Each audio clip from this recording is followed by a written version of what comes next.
Monsieur Anber. Mr. Cassavant, I've been waiting for this cup of tea this evening. A little bit late in getting started. Mr. Scully had to figure out Well, little we are technology. here, and as some of you probably can tell right away, we have the regular Iceman John Scully with us this evening on this edition of Calling Russ Anber. Thank you for tuning in on YouTube.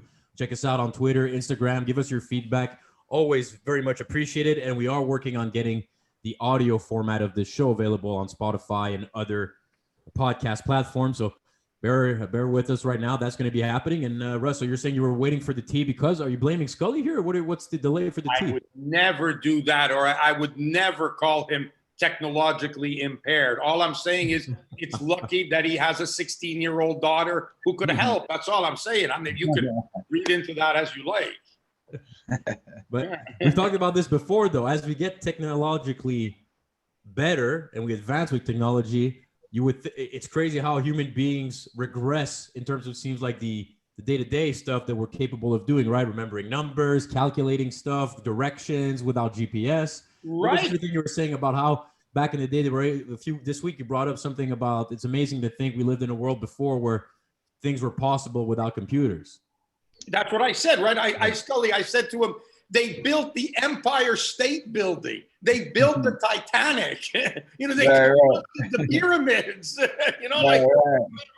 And now, if you don't have a computer, sorry, no, we can't do that. No, sorry, we can't make that. Hey, listen. A few weeks ago, I was filling out an application at the post office for something like a and the guy asked me, I wrote my cell phone number, and he goes, "Oh, what's your home phone number?" I said, "I have no idea. I have no clue what my home phone number is. Not a clue." But why would you even need that? Why would you even need your home phone number if they're going to call you? What does it matter where you are when you answer the phone? Right. I know. But so many people have home phones. Crazy.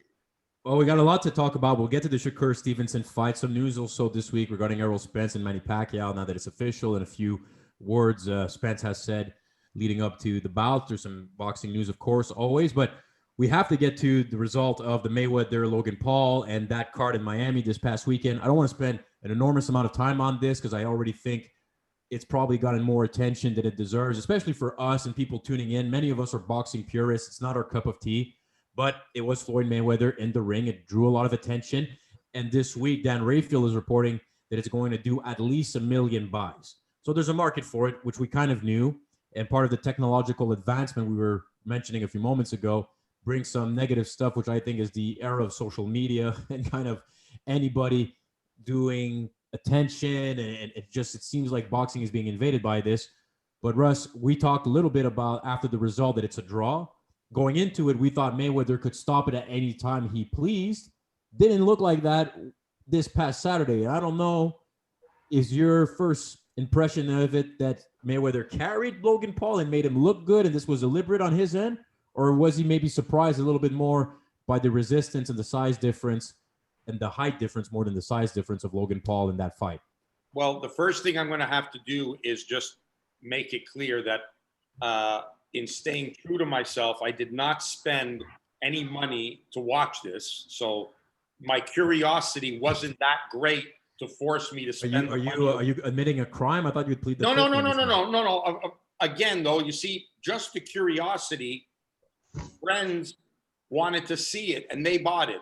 Okay. And they invited me over and I said, no, I'm not interested. And they said, well, we're having souvlaki and Greek food. And I said, all right, I'll be there.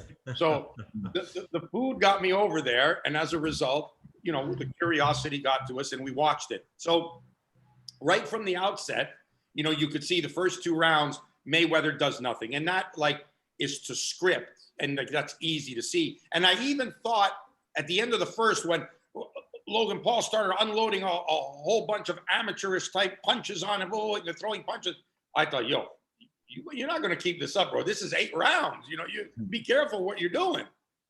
Mayweather, again, doesn't do anything in the second.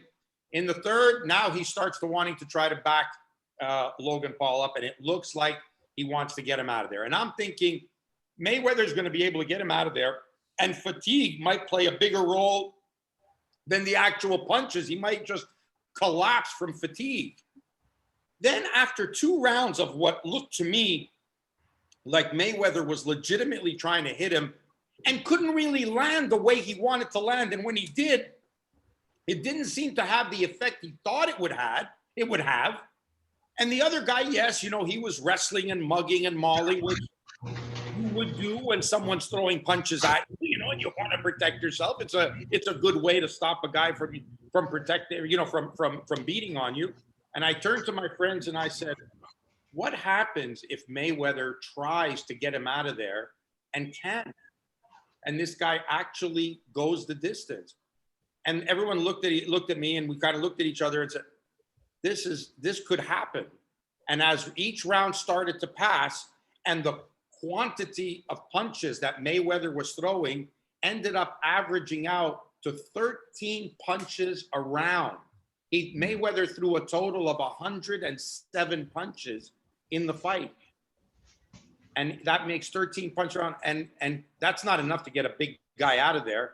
And the only thing I will say is credit to Logan Paul. There's not a lot of guys who have never had a fight, you know, as an amateur, ever.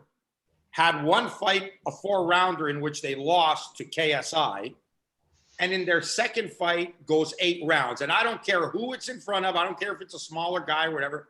Goes 8 rounds. 8 rounds of shadow boxing. Intense shadow boxing could be hard enough as it is. But when you have somebody like Floyd in front of you and you don't know what Floyd's going to do, and I got to tip my hat to the guy that he did the 8 rounds and hung in there, you know? So that's all I got to say about that. Right. I mean, I give the guy credit, certainly, especially on that stage and everything. But yeah, he felt he was in with a smaller guy, and Floyd couldn't. And I could. And it's funny because I could read his mind. Sure. I could feel it because I've been there. Like, I want to get this guy so bad, and I just can't. You know, I'm doing it in the gym every day, but in this fight, and the guy is kind of frenetic. He's all over the place, and he's, you know, he's strong, and he's, you know, he's aggressive, and he's, you know, you can feel on the inside. He's got that energy, like he's on adrenaline. You know, he's just on pure adrenaline. You can't believe he's there in Floyd Mayweather.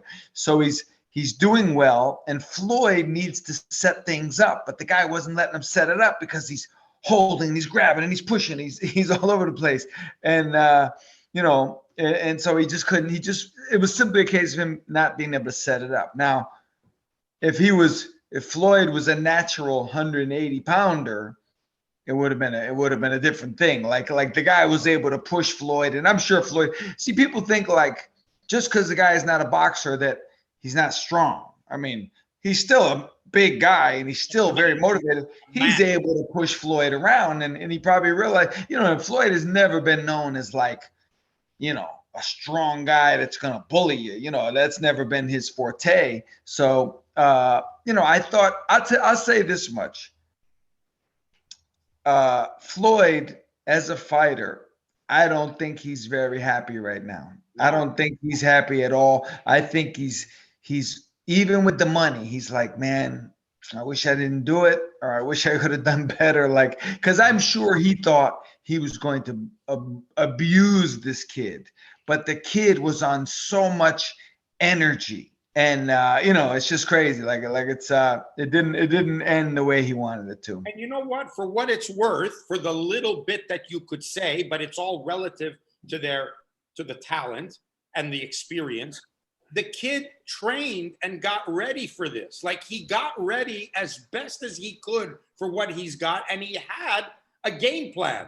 As awkward and crazy as it was, you see him, he was flicking the jab from long way. You know, he was just flicking it up. It wasn't even it was such an awkward jab that it bothered Floyd, you know? And when Floyd tried to counter, he was falling short. And when he tried to cut the distance on him, he'd hit him, and he didn't care where he was hitting him. He forced Floyd to cover up, and then mauled him. Like, there was something there. You could see something was put together to say this could work to neutralize Floyd. Right. Well, let me say this. I've sparred with everyone from guys who were in the gym on their first day to Roy Jones and James Toney. I've sparred every possible level. And contrary to like logic, sparring and fighting those guys is harder than fighting and sparring a really good guy, because you don't know what they're doing. They don't know what they're doing. You know what I mean? So Floyd was fighting a guy who was strictly on, I can't believe I'm here. This is unbelievable. I'm going to just throw punches and I'm really strong and I'm going to just do whatever. And Floyd's trying to be calm like a pro, and it's not working because the guy's clubbing him, you know. And I bet you Floyd halfway through the fight was saying to himself, I wish this guy was better because I beat him up, but I can't beat him up because he's terrible. You know, like comparatively, he's terrible. The guy did well enough, you know, for a novice. He did well enough, but you'll understand this. He did well because he's a novice. If he was better, he would have got beat up. As crazy as it is. As crazy as that sounds, you're right. But I also think. Go ahead, Russ. Sorry, Matt, there was the factor of, you know, you can see the Pauls and guys that train. They don't obviously look like that from not working out. You know, they're not guys that have sat behind their computer doing nothing all day and just tapping their fingers. Like, the guy is built, he's athletic, he's big, he's strong. And when he looked at Floyd, and, you know, Floyd's doing this to him, right? I mean, like, not this, like literally this. And he's just, I mean, there's a certain sense of, okay, you know, I'm a big guy here. He's going to really have to hurt me to get me out of there. And I think we can all relate to that. Scully, if you were confronted with from somebody you didn't know, either in the gym or in the street, and that guy was looking up to you and said, I'm going to beat you, you'd say, what? Yeah. Well, you know what? I'll tell you a funny thing. I do it as a joke, you know, but I look at pictures of like you know, somebody small, like you know, Arturo Gatti, you know, or when I was with what's his name, Chocolatito, right? I was, you know, we were there and he's there, and I'm looking at it. I told my friend, I go, I'd kill that little dude. You know what I mean? Because he's one of the pound for pound best fighters in the world, but he's such a little guy. But no doubt, if I'm sparring with Chocolatito, I'd have problems. Like, he'd be catching me with some stuff because he's so fast, and you know. But if I didn't know better, I'd go, I'm gonna stomp on this little man. But you know, that I learned early on as a young boxer, that doesn't work. You know, like sometimes those guys are good. They're good, but size can be a factor, especially in the wrestling game. And I think he wrestled him and mauled him. And listen, if you were training Logan Paul, you'd have told him to do the same thing. Because if you said, oh, why don't you just cover up when he throws punches at you? Mayweather would have drilled him, and it would have hurt. But he couldn't get the body shots off. He couldn't do what he wanted. Mayweather, this guy succeeded in doing something that, if you guys can tell me otherwise, that none of the 50-0 guys ever did with Mayweather, and that was stick to him like glue and be right on him and on his chest and moving him around. Who's done that to Mayweather? No, but who's been 40 pounds heavier than him? Well, that's what I said. Here's the part that I'm annoyed with, Russ. I'm very annoyed by Floyd, because what Scully is saying, I guarantee that even though he says it was entertainment and that was what the fans wanted, I'm guaranteed that part of him kind of was surprised, like Scully says, that by the 4th, 5th round, this guy isn't falling. And I might have, because he goes, we've heard audio in the corner where he's asked the guy who's with him, not one of his regular trainers, Floyd Sr., or of course the late Roger Mayweather, but somebody I've never seen before in the corner with Floyd, telling him to use the jab, and Floyd goes, I can't reach him with the jab, I can't hit him with the jab. And it's almost, I wish he would have taken it a bit more seriously going in. He talked about how he was kind of training lightly. It's an exhibition. He's a YouTuber. But you know why I wish he would have taken it more seriously? Because I got a bunch of calls from a bunch of sports fans who know nothing about boxing the other day. Your sport, see how easy your sport is? Your sport is a joke. Some guy can just come off the street and fight against the pound-for-pound best of all time and go 8 rounds. And it's just annoying because I know if the Canelo was in the ring there, he would have smashed Logan Paul. He would have cared. Floyd, I wish, would have cared more to actually end this. But he went in many ways in fights where he dominated when he was the best pound-for-pound fighter. And it's the same reason he received criticism, where he was happy with, I'm winning, I'm dominating, that's it. No extra risk, not going to finish the show. And he did the same thing in this exhibition. That to me is annoying, because now all of the morons who know nothing about boxing are all up and down saying, see, you guys know nothing, man. Your sport is easy. Give me another guy. LeBron James could come in, be heavyweight champion of the world tomorrow. and this is what we got to live with because Floyd decided that, you know what, I'm not going to really care about this, and after a few rounds, I'm just going to coast a decision. Yeah, that's why I said when Floyd fought McGregor, if Keith Thurman fought McGregor, that fight goes 1 round. That's right. Keith goes out for blood right away. You know, imagine Tommy Hearns at 147 against McGregor. Tommy Hearns absolutely decapitates that guy, and he would have wanted to. Floyd is too much into this, you know, pretty boy, you know, having fun, you know, being a showman. Showmanship is okay sometimes, but there are certain times when you gotta drop the hammer, man. You gotta lay it down, and he didn't do that. But I know in his heart, I don't care what he says, as a fighter, he's disappointed in himself. And if you asked him if you could go back, would you go for the knockout? He'd say yes. Yes, I would. And that's what he said he's done as fighting, and that's why he said he's also probably done exhibitions. Because part of it, at some point, if Logan Paul does this at 44 and getting older, looking older and older, you're going to end up getting hurt one way or the other, whether it's a punch, whether it's a shoulder lean. The guy sometimes was leaning in like a linebacker into Floyd. Like, how much money can you really have or really need? Like, I think he might say he doesn't care about legacy because legacy doesn't pay the bills. But to me, at some point, it's going to be, it's not good for him or for his legacy if he ends up continuing these ridiculous exhibition against guys that are younger, bigger, stronger, and just ends up looking poor in the ring. Well, guys, I'll say this. Mayweather did exactly what Mayweather does. And I'm not sure that it's fair to say he should have done something else. Well, you didn't think that before the fight, Russ. You did not think the week before that it was going to be an 8-round the way it went. So you say Floyd did what Floyd does, but prior to the fight, you thought if Floyd turned it up whenever he wanted, Logan was out. Right. But when he saw, I stand by that. And that was my pre-fight prediction. And I stand by it because that's what I expected. But when you saw he only threw 107 punches in the fight, when you saw that he was being bothered by the wailing away, the best time he had to knock Logan Paul out was when Logan was throwing punches. That was his best opportunity to just block, boom! Because I'll tell you what, Julio Cesar Chavez Sr. would have thrown that bloody left hook right in the middle of all that. And he'd have done, whoa! Whether it was going to hit or not, he was going to throw it, okay? But Mayweather instinctively will never do that. That's not what he is. He's not that guy. So as soon as Logan Paul was able to do something that, I don't want to say took Mayweather out of his comfort zone, but made it awkward for Mayweather. You couldn't expect Mayweather to turn into Manny Pacquiao. You couldn't expect him to turn into, Julio Cesar Chavez and say, when I'm not, plant my feet. That's not Mayweather. Roy Jones would have thrown. You can rest assured about that. If somebody be throwing at Roy, he'd be throwing right back at him, Right. But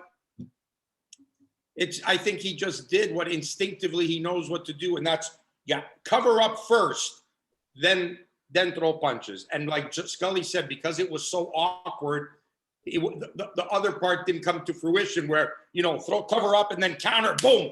It didn't happen. He tried it a couple of times. And because of how far away Paul was or how close he was, it wasn't effective. And of course, the size made the difference in doing that. So it is too bad he didn't take it seriously. But say what you want, even the body language, it makes Scully's statement correct, is that he wasn't happy with his performance. He was very, very disappointed with his performance. And I think there was at one point, there was a shot of his family in the screen. They weren't smiling either. This wasn't hey, look at Floyd's having a great time in there. He's toying with this guy. They didn't have that look on their face. They were disappointed, as I think Floyd was. And he said right after, and usually right after the fight, a fighter speaks the truth. And he said, "You surprised me. I didn't expect you to be that good." Well, okay. So final point on this. Some people think Logan Paul now can compete against real fighters. But now he came in, he weighed in as a cruiserweight, weighed in as a heavyweight by the time the fight was in Miami, Sunday night, pardon me. You don't know that. Well, no, that's what it was reported, but nothing official. There's no unofficial weigh-in, but I mean, there's a high probability that he was close to 200 pounds if he weighed 190, Not necessarily, because 190 could be the weight that he normally carries, and he's already bigger than Floyd. So it wasn't like he sucked weight to make 190. He might have made 190 really easily, and even the next day could have been 192. You know, it might not. Nevertheless, let's say he competes as a cruiserweight in boxing against actual cruiserweights. Please don't. I didn't see any. I want to put to rest this notion that he can compete against real boxers. He will. Do you guys disagree, or is it going to be another one? He's going to call out MMA guys his size, like Jake Paul does, and hopefully they cross over into boxing. Do you want to answer first, Scully, or you want me to take it? Well, I mean, he's a novice. You know, he's a novice fighter. Period. He's not fighting cruiserweight guys. They're gonna obliterate him. You know, like fighting a 44-year-old man who's not in great shape, who's half your size, and who doesn't really care. You know. Is not the same as fighting a guy who's 210 pounds and he gets down to 200 to make the weight, and he's hungry and he's trying to become world champion. You know, it's a different game there. It's a totally different game. And I think, Matthew, in fairness to your answer, I don't believe anybody with, you know, just an ounce of brain cells, not even a full pound of them, you know, just an ounce of brain cell, cannot possibly believe that as a result of that performance, you throw him and make him a legitimate top 10 contender. He's just a novice kid who will fight another novice guy. And when he did fight another novice guy, he lost. A novice guy who was his weight and cared about winning. I'm sorry? Yeah. When he fought another novice guy in KSI who cared about winning, who was at the same weight as he was. That's a bit, and he got hurt too in the fight. I mean, he even got dropped. Yeah, but apparently he got really, you know, made big strides and big improvements. He's different now. But look, I think it's fine. And it is what it is. But I hope there's going to be more demand for these type of guys because they bring so much money. Boxing is shameless. You know, it's the ultimate capitalistic sport where any type of way they can make money, they're going to try and do so, right? Dana White was right in saying that if you put Kim Kardashian against the best female fighter in the world, there would be a huge demand. People would want to tune in anyways. But we have to have some restraint at a certain point and say enough of this. Like, hopefully the people who paid for the million buys for that pay-per-view can say this enough. I'm not going to get fooled by this again because it wasn't entertaining. It went 8 rounds, but it wasn't entertaining. So let me ask you that you're right what you just said. You could put Kim Kardashian in there, and that's what'll happen. And I think they even tried it at some point, getting Tonya Harding to be a boxer at one point, you know, to make her fight, right? But maybe if the boxing community stopped giving it an importance, that would change the landscape. And I think one of the importance is that you have an athletic commission deciding on the rules, and you have inspectors in the corner. Why? Get out. Don't be associated with it if you think it's that bad. Don't pretend you're there for safety, Russ. Because all that stuff gives it the credibility and makes these 1 million people who bought that. And let me just give you the math for 1 second. And it's very, very easy. $49.99 times 1 million. Scully, ask your daughter. She I'm sure she knows the answer to this. Okay, like, she's not here. It's a lot. It's $49 million, $50 million that somebody paid for. Now, don't tell me if either of you had the opportunity or the fighter to be involved with something like that, where you could get 1 million people to buy you while you box. Guys, come on, let's be realistic. Mayweather didn't make this up. Mayweather was credit to the show, like being there made them sell those tickets. Logan Paul couldn't have done this again against KSI. You know, in a regular fight, he wouldn't have had that kind of interest. Mayweather made this happen because of his name, and for a million people paid $49.99 to watch it, and they're just splitting all this. So easy with the boxing, you know, it shouldn't do this. If boxing is that fragile that it's scared of a intrusion of a Logan Paul, then let's just close up the sport forever, because boxing's got a lot more things that are worse and more problematic than this guy selling tickets. Fair enough. Scully, any final words, or I can move on here? Yeah, I'll never pay to watch those fights. There's not a comeback to that. I mean, that was like the silence after was perfect because that. I thought Scully for a second. Drop. That's right. So, but on the undercard, there was actually real fights. Jarrett Hurd lost in his comeback fight at a higher weight against Luis Arias, which ended up being a very good fight. And Badou Jack ended up defeating by knockout and completely overmatched opponent who was a last-minute replacement for Jean Pascal. Do you think, like Luis Arias, Russ, or anything from Badou Jack, any conclusions from what you saw on the undercard you want to discuss? I'll tell you what I feel bad for. Jarrett Hurd and Luis Arias deserved far more coverage, far more exposure than they got for the legitimate, almost fight of the year candidate. Could be a candidate. It was a hell of a fight. They deserved more respect for what they put on than they got. Because if that would have been on a legitimate boxing card, if that would have been an ESPN card or a PBC card or whatever, if that would have been a real fight that the boxing world was tuned into, we'd be saying, oh my God, you see that fight? It was, what a fight. Oh, I can't believe it. Hey, good fight, Luis Arias. He did great. Got knocked down, came back to win. But great stuff. Great stuff. That part hurts me about the boxing because I guess maybe they just wanted to give those guys a fight, but I don't think it does anything other than a payday for them to be on that card. Not one of those 1 million people who bought the fight bought it because Jarrett Hurd was fighting Luis Arias. Right. I didn't even know they were on the card till like that night while it was happening. Yeah. I heard, I was on the internet and they saw Luis Arias, and I remembered him because I saw him in the gym in Vegas like 8 years ago, and he was a good fighter, and that's how I knew of him. So I didn't even know he was fighting Jarrett Hurd till the fight was actually happening. So yeah. But they showed a lot of heart, and I think for Luis Arias, he'll get an opportunity now, whether it's at 160 or 154. For Jarrett Hurd, it's a bit concerning when you look at where he was a few years ago. He had a war against Erislandy Lara, but now a few losses, and he's going to be having in a situation where whether it's 154 or 160, it might be a little bit of a tough rebuild. In his case, he had the passing of his father at one point during, not one point, but during leading up to this bout, I believe. So a lot of tough stuff is happening in the life of Jarrett Hurd right now. And you know what I'm worried about Jarrett is he's getting hit a lot now. Like he's getting hit way more than what he was getting hit before. And usually when that happens, and Scully, I'll allow you to speak on this, but usually when that happens, it's not because there's a technical flaw that all of a sudden you're getting hit with punches.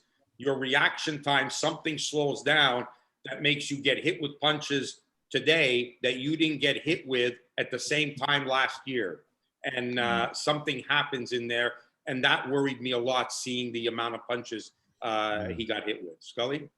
Yeah, you know what happens sometimes, and I notice it with myself, like in sparring and stuff, like, when I was younger, I wasn't getting hit. I mean, I was, got to get out of the way, And after a while, you're just like, well, it's not that bad, and psychologically, you find out you can take a pretty good punch. So you're not as concerned about getting out of the way as you were when you were a little bit younger. So guys get hit when they get older, not just because they age, but because their thinking ages and they don't feel like getting out of the way. They don't feel like being, when you're 22 and you're all over the place defensively.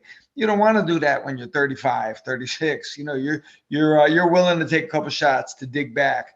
It's almost like falling into a rut and you can't get out of it.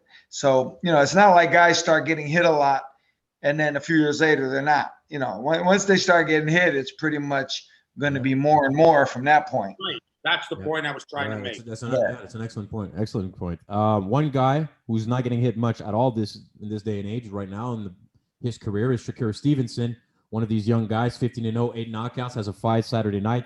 The fight that probably has the most attention really on the schedule. If you look, he's fighting Jeremiah Nakatila, I believe I pronounced that correctly, at 130 pounds. And Shakur Stevenson is looking to possibly face Oscar Valdez if he wins and compete for a title at 130 in the junior lightweight division. Russ, I think you did see a little bit of the press conference up until that point for this week for the lead up a lot of excitement in the boxing community of Shakur Stevenson and of Top Rank saying he's the best prospect in boxing right now. I don't know how much interest he's really has from the casual fans just yet. He might need a bigger opponent than Nakatala for that to happen. Do you consider him to be one of the best prospects in boxing, or do you think there's still more to be seen, or you want to see more from him before making that statement? I haven't seen all the top prospects in boxing, so let me just hold back on who do I think is tops. But do I think he is one of the top prospects in boxing? Because I've had the privilege of watching him a few years ago in the gym with Lomachenko, right, and watching him evolve as a pro, literally from his first pro fight, because early in his career, he was even wearing our gloves early in his career. So I watched him, and the one thing that he's done, which a few fighters recently have failed at, is every time they have stepped him up and said, this is our best guy, we're putting him on TV, he's delivered. And he's delivered in shining fashion, and he's delivered showing that he's legit and that he's there and he keeps improving. I know his coach, Coach K, and he's a good coach. And if he's listening to him, the kid's just going to get better. He's starting to believe in himself a lot. And like I said, every time he gets in there, he's expected to step up, and he steps up. And when you see that, then you have to say, yes, this is what a prospect does when it's time to step up. K. Karoma, the trainer, I believe. Yeah, K. Karoma, yeah. Coach K. Really? Yeah, I mean, same thing. I mean, the kid's obviously really good, really fast. He's ahead of his time. You know, he's to be so young. I mean, a lot of guys wait their whole lives, their whole career to reach that kind of level. And this kid, even as an amateur, I mean, I remember the buzz about him as an amateur was especially in the Northeast, was very, very big. I knew people from New Jersey, and before I ever even heard of him, people from New Jersey were telling me about him and how good he is. So yeah, I mean, he's obviously one of the top prospects. I mean, you can't deny that. Do you think, and Russ, at the time when they both came out of the Olympics, there was a lot of hype with Shakur Stevenson and Mick Conlan potentially fighting each other at one point. Now Mick Conlan's going to 122, Shakur's at 130. They're now separated by 2 weight classes. But if Shakur wins this weekend, which is expected to do, he's fighting a relative unknown again in Nakatila. I'm looking at his record now. I don't see any names really that I can recognize, and I think most casual boxing fans especially would not recognize. Fighting out of Nambia. Look, it looks like Shakur. We've seen surprises before, and Top Rank is very good at finding opponents that are not necessarily the high-name, high-profile people, but end up being very good fighters. So we could see a better challenge than anticipated. But let's say Shakur Stevenson gets the job done. Do you think he's ready for a guy like Oscar Valdez, which is kind of the rumor going around? Because Valdez looked mighty impressive since he's with the Reynosos and in his last performance against Miguel Burchelt when he won by knockout. It's the right question, isn't it? But I think, anything we say now is pure speculation. Let's just wait and see how he does this weekend, how he looks. If he once again passes with flying colors the step-up test, then you're going to, if he doesn't, the question's going to, oh, boy, that'll be tough against Valdez if he fights like that. Oh, if he does that, But if he's, boom, oh, my God, then you say, oh, man, this is going to be, all of a sudden the narrative changes, and suddenly this becomes now a tough fight for Valdez, right? So up to now, he's passed the tests. Let's see what he does. Let's give him his time. I'll tell you something that I've always believed in, and it was something that I said at a press conference after, I believe, the first or second fight. It was the second fight I worked with Deontay Wilder. And we were having the press conference, and the press is blasting questions at him. Local media, of course, but a lot of it in the Alabama region. Birmingham's quite a big city. Lots of people were there. He was the Olympic bronze medalist. And the tone of their questions was, when are you going to fight for a title? Who are you going to fight? Who would you like to fight? And before Deontay could answer, I took the mic and I said, guys, please give this guy a chance. Let him develop. He barely had 20 fights when he went to the Olympic Games. What he did there to get a bronze medal was really quite spectacular that he was able to do that.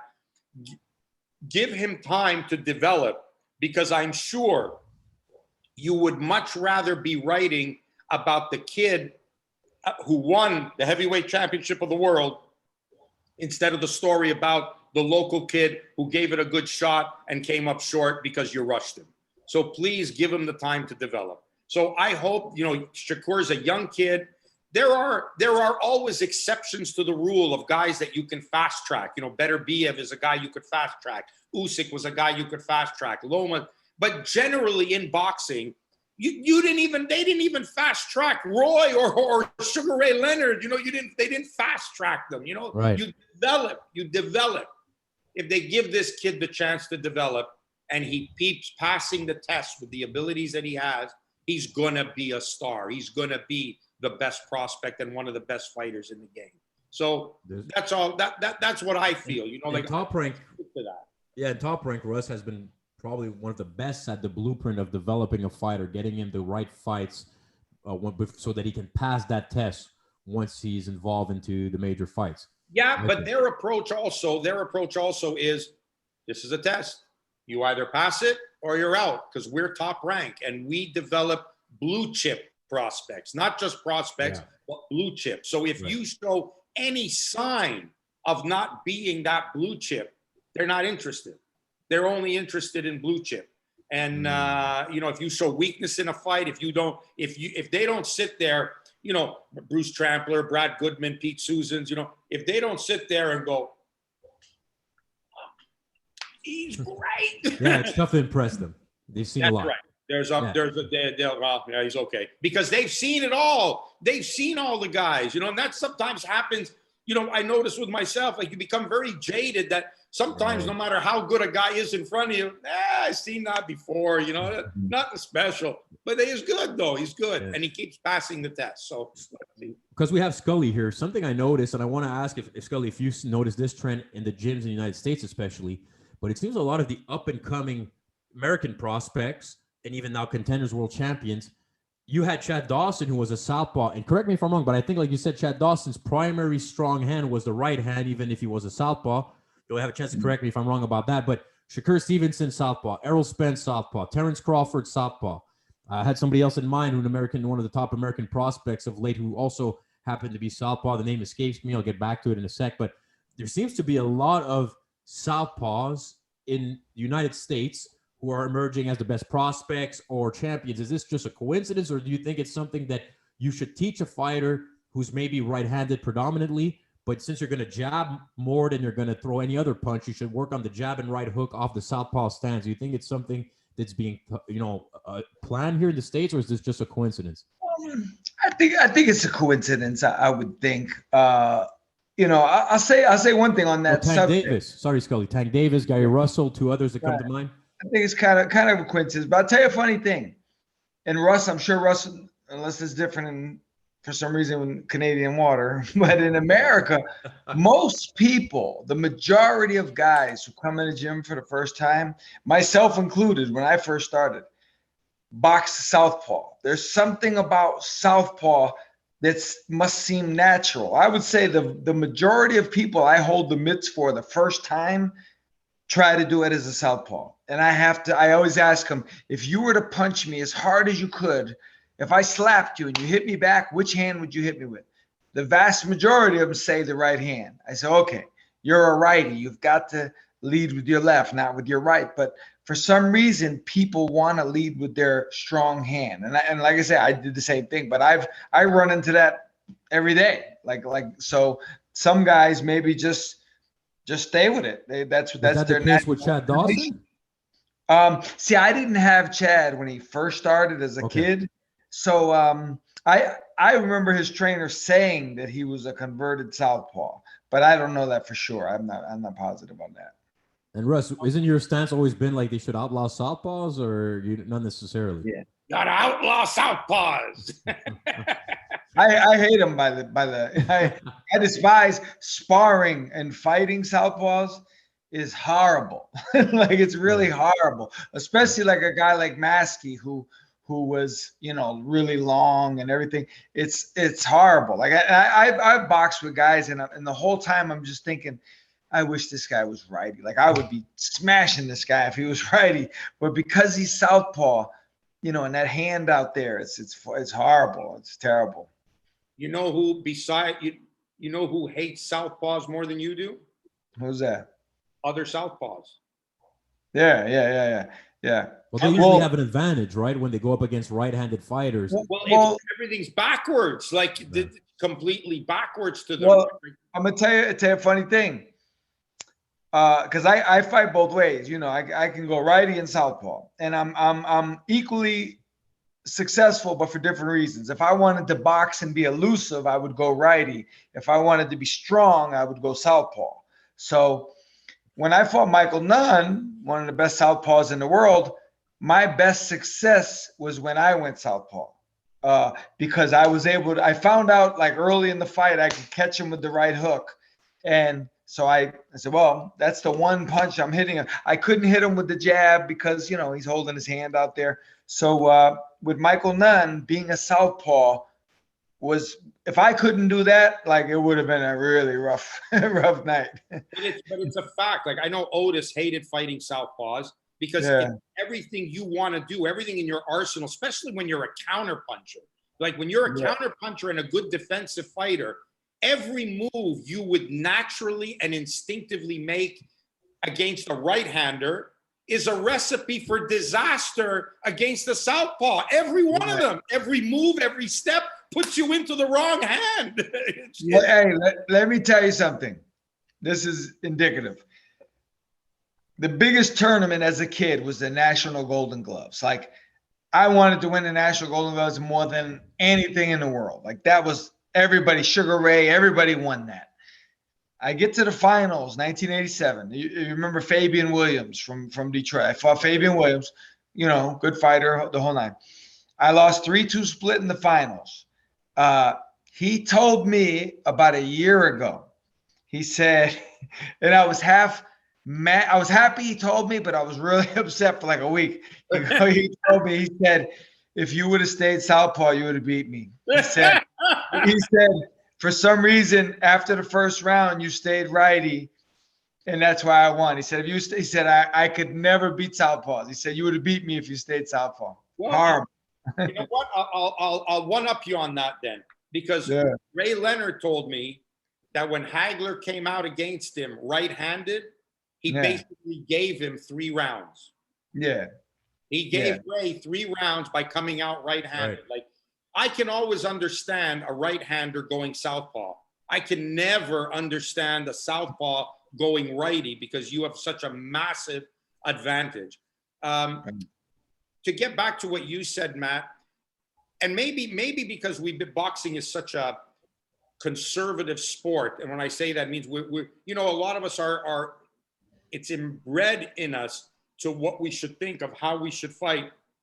And I think the Soviet Union changed a lot of that thinking and said, we always say the lead hand is the most important hand in boxing, right? We say, oh, you got to use a jab, the best hand, that's the most important punch is your lead hand. Well, if that is in fact true, why wouldn't you use your strongest hand? Why wouldn't you stay southpaw and box as a southpaw and put your best weapon out in front of you? Because there was the mentality in the old days of, okay, put the weaker hand out in front. You know, you want to use it a lot so you can deliver the power shot from behind. Well, you could deliver equally good power shots from this stance as well with your own right hand. What about Cubans, Russ, right?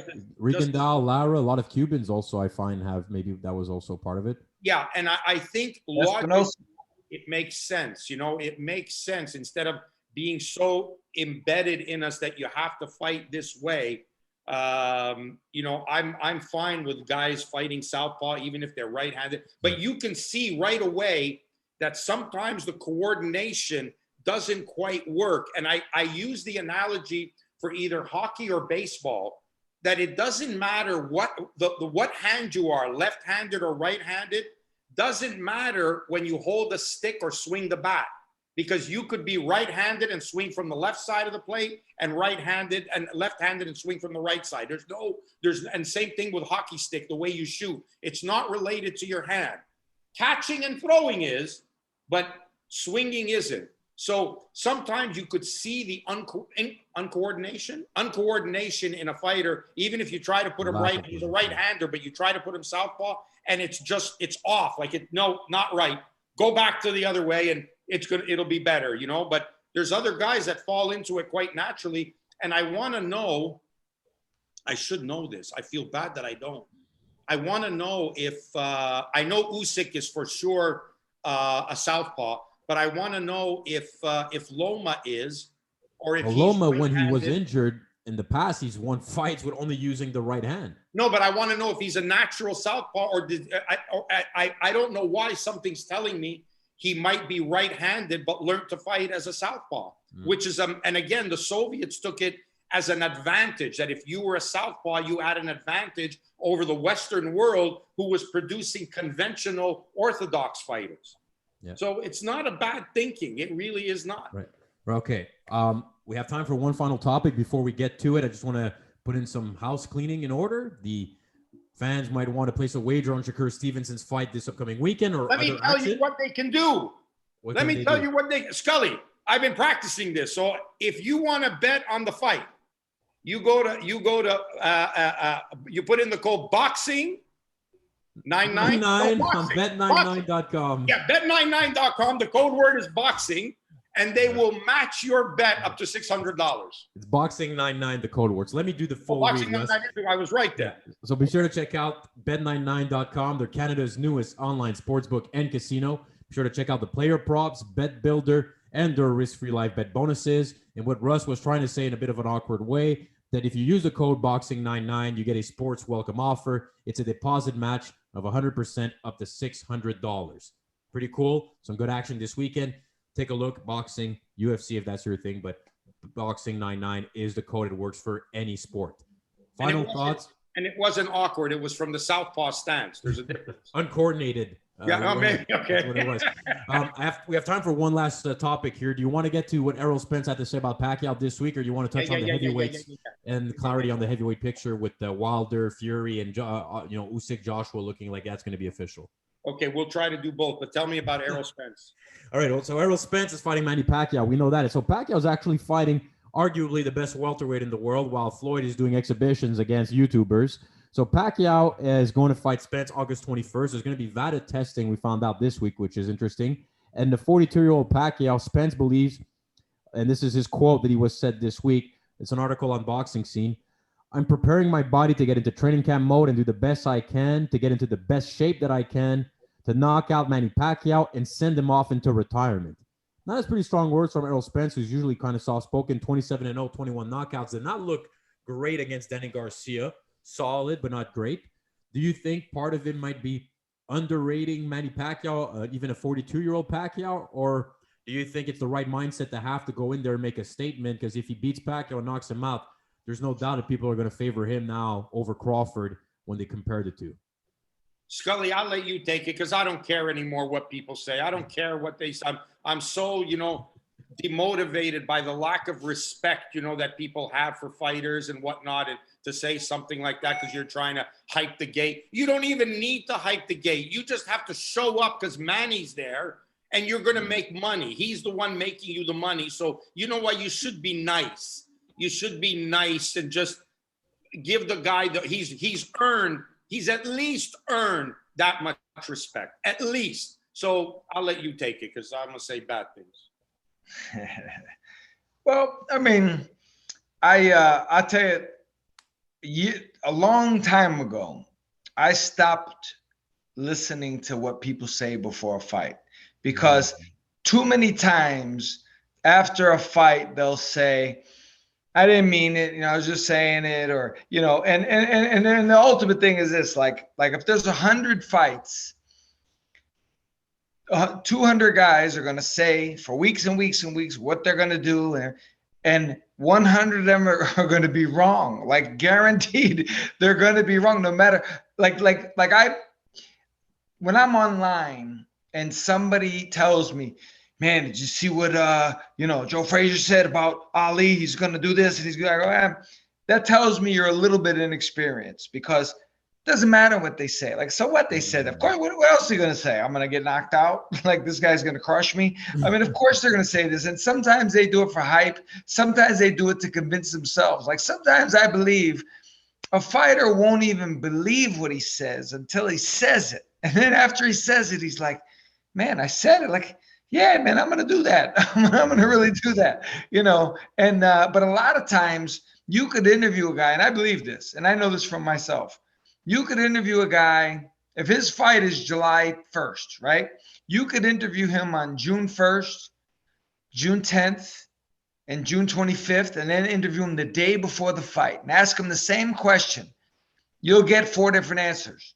You'll get at least 2 different answers because his mindset at that time is going to dictate how he feels and what he says. And a lot of times when guys are in great shape, they say some crazy stuff. They don't even mean it, but they just feel like they need to let it out. Sometimes guys literally lie, and a lot of them, if I was fighting tomorrow and I got hit by a car today and I got sent 80 feet in the air and landed on my head, but I didn't have any visible injuries. And then I go to the fight, and if a reporter asks me, how do you feel? You know, I'd say, feel great, ready to go. Doesn't matter. Doesn't matter that I just got obliterated by a 4,000-pound car yesterday. It doesn't matter. Everybody, like, have you ever seen a fight where they're in the dressing room on HBO and they go, all right, we're here with Bob. He's about to go in the ring. Bob, how do you feel? Have you ever heard him go, not that good?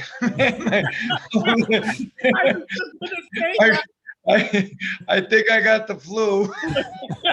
You know, everybody feels great. Everybody feels good. It doesn't matter what they feel like. Of course, they're going to say they feel great and they're going to demolish this guy. So in realizing that as a younger guy, I was like, I don't care what they say. It doesn't matter what they say because they're either lying or they're just false bravado or they mean it. But I don't want to dictate what they mean because I don't know. In fact, Russ, sorry, let me just intervene real quick here. Sometimes you look at the history of boxing, some of the scariest guys, the guys you got to really be careful with is the people who almost say nothing or just, but you could feel like that confidence without saying anything. Even look at Canelo right now, pound for pound, doesn't talk much trash at all. Naone Inoue doesn't talk much at all, even through the translator. And Miguel Cotto, I remember in the past, very soft-spoken. Manny Pacquiao, who Errol Spence is fighting, never says a bad word about anybody. Yet these guys deliver and can really inflict some damage. There's few guys in the past who are big talkers who end up backing it in the ring by not just winning, but also delivering the performance. A lot of times a dead giveaway. I remember when Bernard Hopkins fought Rinky Wright. There was so much talk between the two. I'm going to knock. And you knew none of them were going to knock each other out because that wasn't the fighters they were. It ended up being a very boring fight, whatever. But that's why but Cotto fought Antonio Margarito the first time. Nothing was said. In the rematch, there was a lot of bad blood. But the first fight, nothing was said and ended up being an absolute war. So you're right, Scully. Like sometimes it's all hype or they try to convince themselves. The one guy that kind of impressed me in the past with talking recently was Teofimo Lopez, Russ, leading up to the Lomachenko fight. I really thought that what he was saying, he believed it. Like he really had this confidence, and I don't think he was just saying it for hype. But for the most part, people get excited. The layman gets excited by the trash talking, and it hypes up fights. But it rarely leads to action in the ring, depending on what they say. Well, you use Teofimo as an example, and yes, he sounded confident. But then let's say the 1 round difference in the fight started a round earlier, and he loses a split decision. Having said the same thing, fight goes exactly the same, or let's say Loma came out and won the 12th round in dominant fashion. Then you'd say, oh, you did all that talking and the fight ended up a draw, so he'd have been wrong as well. Right? So he was confident in what he did and he delivered, and he got the last round when he needed it and he won the fight. Okay. I would I imagine how hilarious this would be. And Scully, you took the words right out of my mouth. When they have the fighters meeting the day before a fight, they meet with the fighters and everything. And then they ask them all questions. How was camp? How was this? It would be great for a fighter, even if it wasn't true, to say, well, look, I hardly had any sparring, because my shoulder, I was nursing this shoulder injury. So I really couldn't throw any punches. Every now and then we'd go in and we'd work the jab, I'd stand southpaw and work the jab just to get some work. So I really didn't have a good camp. And then my sparring partners didn't fly in. We were supposed to have 3 sparring partners. And you did this whole thing about the disaster of a camp that you had, right? and how you felt terrible and you're nursing injuries.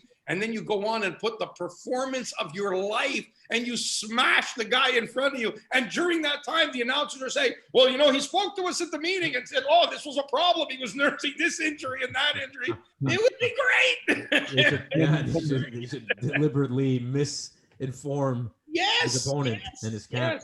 Yes, that's for sure. All right, Russ, any parting shots? We were up at the hour mark again, gentlemen. Thank you, everybody, for tuning in. You want to get any parting shots? We're going to have time to talk about the heavyweights as we go along, but any final parting shots, Mr. Anber, for this evening? No, I think I did my one mic drop for the night, so I'll stick with that. I don't want to be the one, stealing all the mic drops, so I'll say thank you, guys, and I'll turn it over to Mr. John Scully. Scully, who do you want to call out now for? You see there's money to be made now with any celebrities. Yeah, Scully, you want to call out Tom Cruise or something? Yeah. Who can we fight, Scully? The only guy it would make sense, me and Joey DeGrandis. Joey DeGrandis, who fought Charles Brewer for the title. No, but that would be a real fight. That would be a real fight now, though. Right, but you remember when him and I fought each other. You can look it up on YouTube. The Brawl of 1988 at Lowell, Massachusetts, and 100 people jumped in the ring, including police officers, and that we were supposed to fight a rematch in 1997 on the Zaragoza Wayne McCullough undercard, and they couldn't put it together. It was going to be an HBO undercard. So if I could do that fight, I might be interested. But other than that, I don't feel like training that hard to lose weight anymore. Well, I'm sure Joey doesn't want to come down and weight either. Yeah, right. That's true. Fair enough. And in the exhibitions, that's also now part of boxing all the time. You know, this weekend, Marco Antonio Barrera is fighting Jesus Soto Carras in an exhibition in California. That's another one. So there you go. And apparently Cotto and Marquez are negotiating for the exhibition. It was supposed to take place in June, but now it's been delayed to September. So look, it's maybe here for a stay. We'll see what happens. But as always, thank you so much for tuning in. Gentlemen, thank you again. We made it through another edition. And Scully, no finger, HD. So whatever your daughter did to set everything up, we got to hire her as the IT for future shows. Yes, thank you everybody for tuning in. All right. See you, boys. Take care. Take care, everyone. All right, guys.